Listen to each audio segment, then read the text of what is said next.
You're watching Study with Sudhir and we are discussing the Tempest. This is explanation video number 4 of Act 4. In the first 3 explanation videos, we have discussed the masquerade, we have discussed the Prospero's famous speech, which is seen as William Shakespeare himself talking, because the Tempest, you would recall, was one of the last plays that William Shakespeare wrote. Now, in the concluding explanation video number 4 of Act 4, we will see what Stephano and Trinculo, along with egged on by Caliban, actually do conspire against Prospero. So that is an important element of this part, the ending part of Act 4. Now, in this particular scene, because now that he has dealt with Alonso, Sebastian, Antonio, etc., after the banquet scene, now he decides to take on Caliban along with Stephano and Trinculo, and he has said, he has used very harsh words for Caliban, and that we have discussed already in explanation video number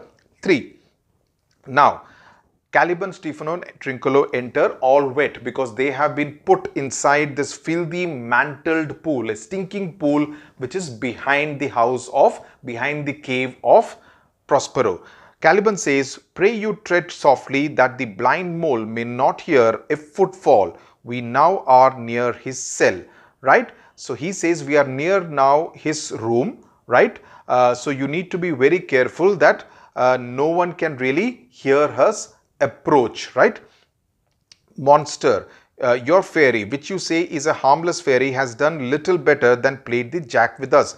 Jack is reference to, almost like in the pack of cards. He says, the monster, your fairy, that is referring to Ariel, the spirit. Of course, they do not know about it, but they do know that somebody has been playing all sorts of magical games with them. So he says the spirit that you have been talking about, the one you actually call a very harmless spirit, has been playing all sorts of tricks with us.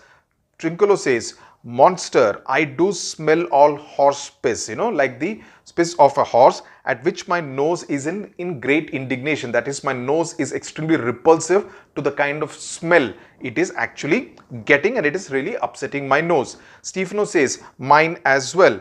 Right? "And do you hear, monster? So if I should take a displeasure against you, look you." So he says, so if I decide to get very angry at you, right, just watch out. So they are not feeling very amused at the turn of events, right? Both Trinculo and Stephano. So Trinculo says, "Thou wert but a lost monster," that, you would be done for them. Basically warning Caliban. Caliban says, "Good my lord, give me thy favour still. Be patient, for the price I bring thee to shall hoodwink this mischance. Therefore speak softly, all is hushed as midnight yet." Now these are important lines because Caliban is trying to comfort them, right? And Caliban, the way he actually speaks these lines also indicates some kind of a superiority knowledge of language, right?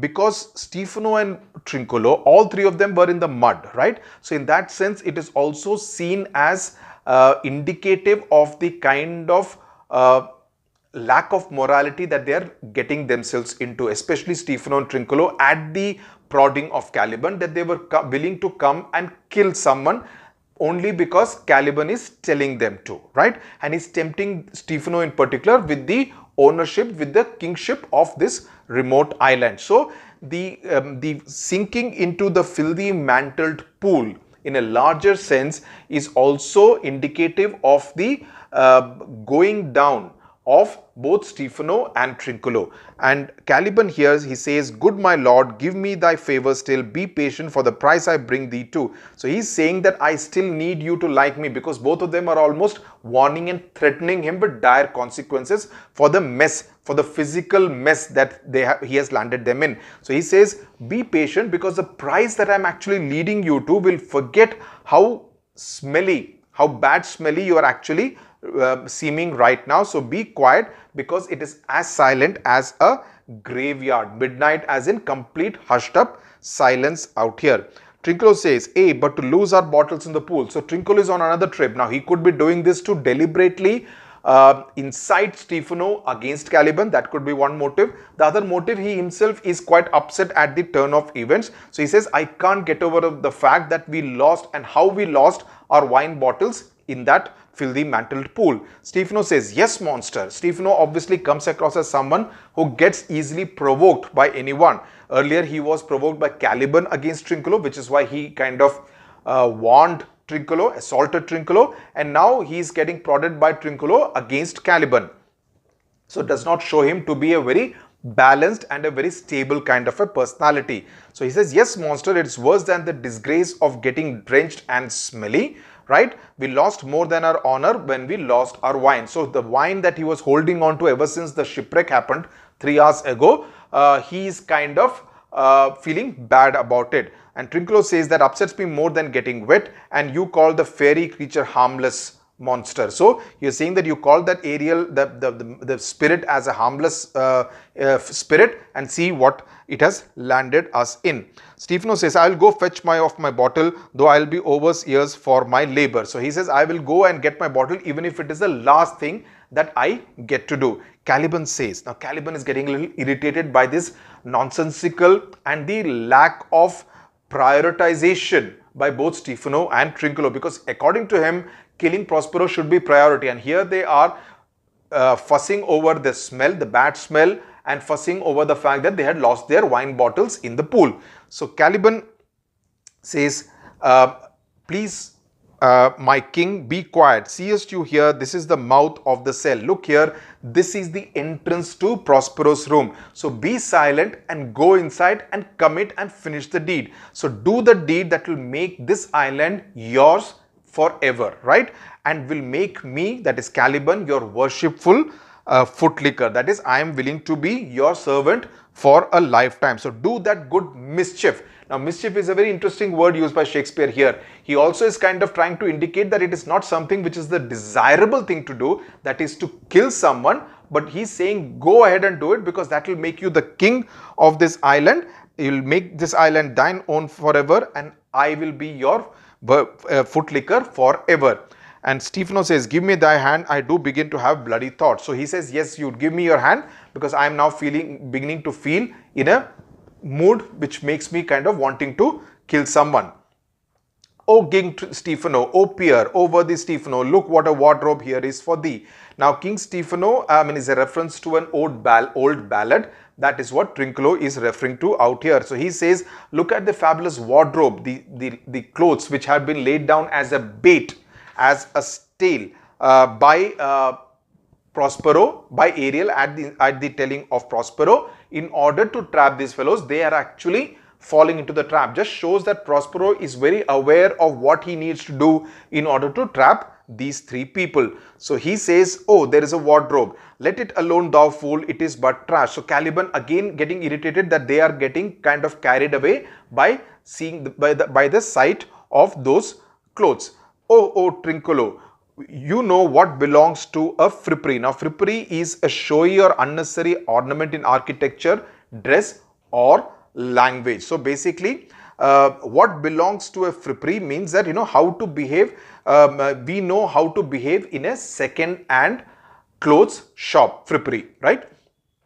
Oh, King Stefano. So he's continuing to be in that kind of a mood. Stefano, put off that gown. Trinculo reaches for it. By this hand, I will have that gown. So they are beginning to choose what gowns they will actually wear. And he says that that gown is for me. So leave that, Trinculo, take off that gown. So Trinculo says, you can have it, your highness. And Caliban says, the dropsy drowned this fool. Now, dropsy is basically a disease which is characterized by excessive accumulation of fluid in the body, and therefore it kind of indicates an urge, an unbearable urge to hoard something.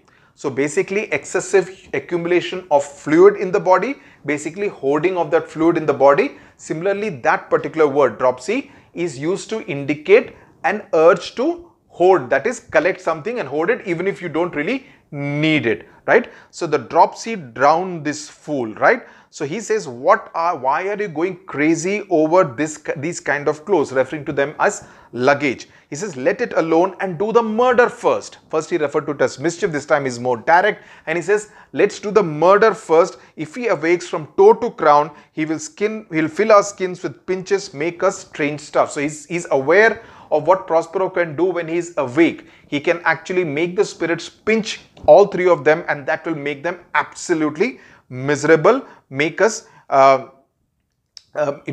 he will not stop punishing us. So he says, let's do the murder first. Stefano says, be you quiet. Okay. Monster, Mr. Slan, is not this my jerkin? Removes it from the tree. Now is the jerkin under the tree. Now jerkin, are you like to lose your hair and prove a bald jerkin, right? So a play of words done by Shakespeare out here, also to probably indicate, that they are not really in their senses. So he asks Caliban to shut up, and he says Stefano is talking to the tree, which is itself very strange. He says, Mistress Tree, like Madam Tree or Madam Clothesline, is this jacket for me? And then he thanks it, and he says the tree has lost its jacket, and then the jacket might lose its fur trim and become a bald jacket, right? So basically behaving as though they are living beings, and talking about, making a pun about the sailor who goes to the tropics and gets a venereal disease. So basically nonsensical kind of talk indulged by Stefano. He will do it again later on in the scenes. Do we steal by line and level, ain't like your grace. So Trinculo says, go ahead and take it. We are stealing things the right way out here. Stefano says, I thank thee for that jest. Here is a garment for it. And he gives a garment to Trinculo. And he says, which shall not go unrewarded while I am king of this country. Steal by line and level is an excellent pass of pate. So he says, so long as I am king of this island, wit will not go unrewarded. So he's obviously very pleased with what and how Trinculo is actually speaking. So I will give you this close in order to show my appreciation and gratitude. And stealing things the right way is a great line. So here is another jacket to say thanks for that. Stealing, because he believes that Trinculo has just now said that we'll steal things the right way. Trinculo says, monster, come put some lime on your fingers and away with the rest. So he says, put some glue on your fingers and carry away the rest of the clothes for us. So basically it means that put your thieving fingers to work. That is, put your, get into the habit of stealing, and let's take it, because at that time when Shakespeare was writing, bird lime was painted on trees to catch birds. That is, the birds would kind of get stuck to those tree trunks. So that's what is the reference to of lime. Caliban says, I will have none of it. So he's absolutely irritated by these two. He says, I will have none of it. We shall lose our time and all be turned into barnacles or to apes with foreheads villainous low. So he says, I will not have any of this. We are wasting our time. We will miss our chance and we will be turned into geese. Geese as the plural of goose, or apes with low foreheads. Basically saying that, Prospero will punish us. Stefano says, monster, lay to your fingers, help to bear us this away while where my hog sweat of wine is, or I will turn you out of my kingdom. Go to carry this. So now Caliban is not in favor as far as Stefano is concerned. So he says, use your fingers, help us carry these clothes to where my barrel of wine is hidden, or I will kick you out of my kingdom. So he's obviously still a little high, and he says, go ahead and take it. So they give Trinculo the remaining garments, and suddenly they hear a noise of a lot of hunters. Okay, and enter diverse spirits in the shape of dogs and hounds. So again the doing of Ariel and hunting. Prospero and Ariel have set them on. Prospero says, hey mountain, hey, basically egging them on to chase the three of them. And basically all three of them, Stefano, Caliban and Trinculo, are chased away. So that's how it happens. So the next one, he then tells, Prospero tells Ariel, go basically hunt them down, let them be, go charge my goblins that they grind their joints with dry convulsions, shorten up their sinews with aged cramps and cramps of old age, and more pinch spotted, make them then part of cat or cat of mountain. Cat of mountain is another name for leopard, and part also means a leopard, which is why the or is used between them. And he says pinch spotted, that is black and blue from being pinched. So again being meted out the same punishment. So he's basically charging all his spirits to do so. And Ariel says, listen, they are howling. Okay, so he basically wants them to give more bruises on their body as a result of the pinching than the spots on a leopard's skin. And Prospero says, let them be hunted soundly, let them be hunted down. Now all my enemies are at my mercy. So Prospero, all the plan, all the plotting he had done, all that is coming to fruition, you know. So he says all the enemies from the other group of Alonso, Sebastian, Antonio, and now Caliban, Stefano and Trinculo, much more than Stefano and Trinculo, at least Caliban definitely, are all at my mercy. Soon my work, shortly shall my labors end, and thou shalt have the art at freedom. So basically he's promising Ariel that your hour of freedom is coming very near. So as soon as my work is getting done, you will be free. Just obey me a little more longer. Okay, so that's what he says as far as this particular act is concerned. So with that, we come to the end of explanation video number 4, the final explanation video of Act 4. So this is an important act, and Act 5 we will see the climax of the play as to how the resolution is done, and that is something again very important, because an important theme of forgiveness and redemption actually plays out much more strongly as far as Act 5 is concerned. So I'll see you in explanation videos of Act 5, but as far as Act 4 is concerned, this is the most important act, and I hope it's absolutely clear to all of you. Thank you very much for watching.